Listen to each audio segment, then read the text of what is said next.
Comedy of Errors. Once upon a time, there was a man named Aegean. He had a wife who he loved very much, named Emilia. They were very happy together. One day they had a set of boy babies. A lady that lived near them also had a set of boy babies, but she was too poor to care for them. So Aegean and Emilia bought the twins to raise them too, as servants to their twins. They made a trip in a boat with their two sets of twins when a big storm came up. They tied them all to the ship's mast so they wouldn't get swept overboard. But the ship broke in half, so the mother and one set of each twins went one way, and the father and the other two went the other way. Thus they ended up far away from each other in different lands. Our story takes place when many years have passed, and the father with his two boys decides to travel and search for the missing twin brothers. They are from Syracuse, and they land in Ephesus. It turns out that the lost brothers do live there, but Ephesus had a law that anyone who lands there from Syracuse must die unless they pay for their freedom. So Aegean is captured when he lands and is taken before the Duke, who condemns him to die. But first, Aegean tells his sad tale of losing his wife and children in the shipwreck so long ago, and that he's come to Ephesus to look for them. The Duke gives him 1 day to gather enough money to free himself and hauls him off to jail.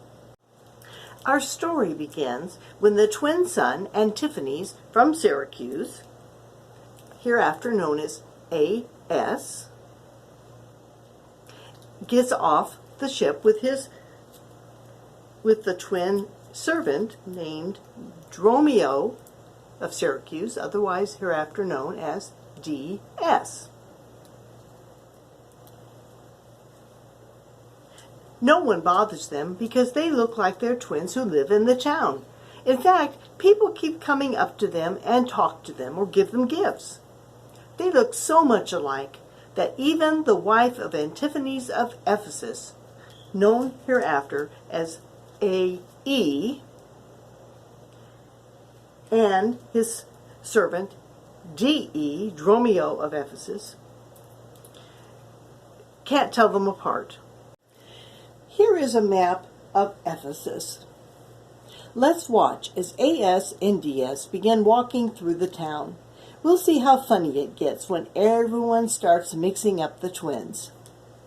A.S. and D.S. walk down the pier and start down the south road along the sea when they are met by a merchant who gives them money. A.S. sends D.S. back to the boat with the money as he keeps on walking. In the meantime, the wife of A.E. is impatiently waiting at her house for her husband to arrive for dinner. She sends D.E. out to find him and hurry him home to dinner before it burns. He finds A.S. and calls him home to eat, except A.S. won't go, but keeps asking him where's the money that he gave him. Finally, A.S. beats D.E., so he runs away back home and tells the wife, and she says, go back again, sends him away. A.S. keeps on walking, and D.S. then comes and catches up with him. Mrs. A.E. has gotten tired of waiting, so she goes to find her husband herself and bring him home to dinner. Thinking that A.S. is her husband, she brings him home to eat dinner, telling D.S. to keep the gate and don't let anyone in while they eat. While they're eating, A.E. finally makes it home for dinner, but finds the door locked. DE tries to get DS to let them in, but he won't, instead telling them to go away. So AE and DE go to town to eat at C's place.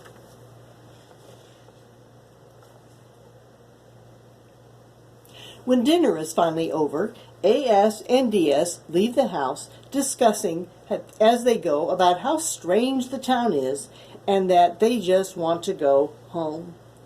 So AS sends DS to buy some oil and such for the trip home, while he continues looking for his twin.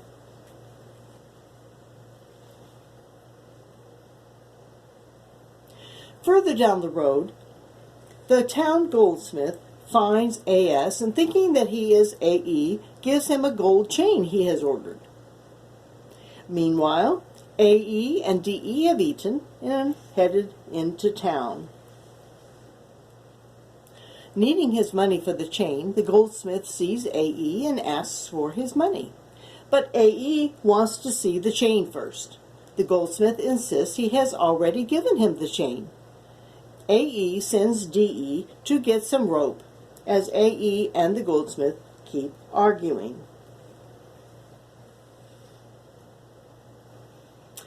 DS sees AE and brings him the oil. But AE says he didn't ask for oil, but a rope. By then, the goldsmith has the police take AE to jail. So AE sends DS home to get the bail money from his wife, and he is taken off to jail.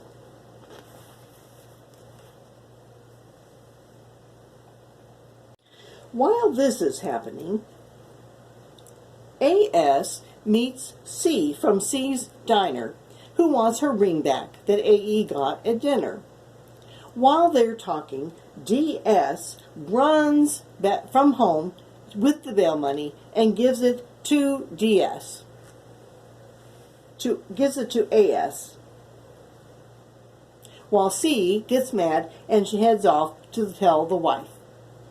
AS and DS then head off to town. AE has talked the jailer into letting him go, promising to pay his bail. DE finds him and gives him his rope that he was sent to get. They run into his wife, who has brought a sorcerer to cast his madness out, since he's been acting so strangely. AE and DE end up being wrapped up in their rope and hauled off to jail.